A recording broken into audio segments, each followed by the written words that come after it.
Vous savez que le nageur français n'est arrivé que 5e en finale du 100 mètres d'eau, mais surtout, il a mal pris le fait que devant lui, dans cette course, il y ait le Chinois Sun Yang, parce que Sun Yang, il pisse violet. Autrement dit, le Chinois serait dopé, je cite. On y voit un Brésilien expulsé des tribunes pendant les épreuves de tir à l'arc. D'après les internautes, il est expulsé parce qu'il aurait brandi une affichette comme celle-ci, Fora Temer, regardez, traduction, Temer dégage, Temer qui est l'actuel président par intérim du Brésil. D'autres manifestants dans d'autres tribunes ont aussi été expulsés. Le comité d'organisation a rappelé que les JO n'étaient pas un lieu de manifestation politique. Je pense que j'ai eu le privilège dans la finale de ne pas avoir beaucoup de soupçons de dopage. Donc oui, il y a peut-être... non, je pense que dans cette finale c'est assez clean. C'est vrai que quand je regarde les 200 crawls, ça me dégoûte un peu. Le 100 brasses qui va arriver, ça me dégoûte totalement. J'espère que la finale va vite réagir parce que c'est une tristesse absolue. On a complètement brisé le siège d'Alep et on va libérer nos frères insurgés. Avec l'aide de Dieu, on va gagner la guerre. Pour la première fois, certains quartiers rebelles ont été réunis. Et les habitants ont célébré la fin précaire de cet état de siège. Mais un peu partout, les combats s'intensifient. L'aviation russe pilonne la ville jour et nuit. Le Koweït nous achète 30 hélicoptères. Le contrat a été signé ce matin à Koweït City par le ministre de la Défense, Jean-Yves Le Drian. Son montant, plus d'1 milliard d'euros. Le carnet de commandes d'Airbus hélicoptères dans les Bouches-du-Rhône est plein pour les 2 prochaines années.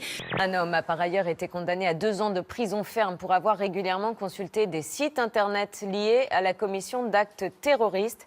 L'apprenti terroriste visait la tour Montparnasse, titre en une ce matin l'Écho-Républicain. Cet individu de 31 ans a fait l'objet d'une comparution immédiate hier devant le tribunal correctionnel de Chartres. Au premier rang, des hommes accusés d'être impliqués dans le trafic de drogue, des policiers, des militaires, mais aussi des juges, des maires, en fonction ou retraités. Ils sont 160 au total. Une lutte impitoyable contre la criminalité lancée par le nouveau président philippin, Rodrigo Duterte. Depuis son élection en mai dernier, plus de 800 personnes tuées par la police et par des civils. Vladimir Poutine reçoit aujourd'hui son homologue turc à Saint-Pétersbourg. Une visite qui a pour objectif de sceller une réconciliation 9 mois après les tensions consécutives à la destruction d'un chasseur russe par l'aviation turque au-dessus de la Syrie. Plusieurs millions d'euros ont été investis dans la recherche génétique. Les laboratoires essayent de trouver un arbre capable de résister à la maladie, mais cela risque de prendre des années. La Floride est le 2e producteur d'oranges au monde après le Brésil. Cette année, la production va chuter d'1 tiers et le prix des jus d'orange va continuer de monter dans tous les supermarchés. Lui, par contre, alors là, c'est une certitude, c'est pas du virtuel.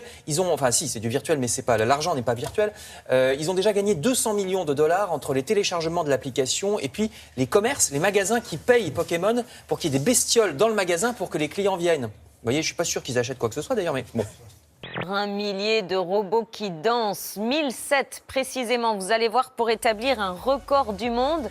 Mission accomplie, ça s'est passé en Chine. Les robots ont tenu plus d'1 minute sur une chorégraphie ultra précise. Le précédent record avec 540 robots était également détenu par les Chinois.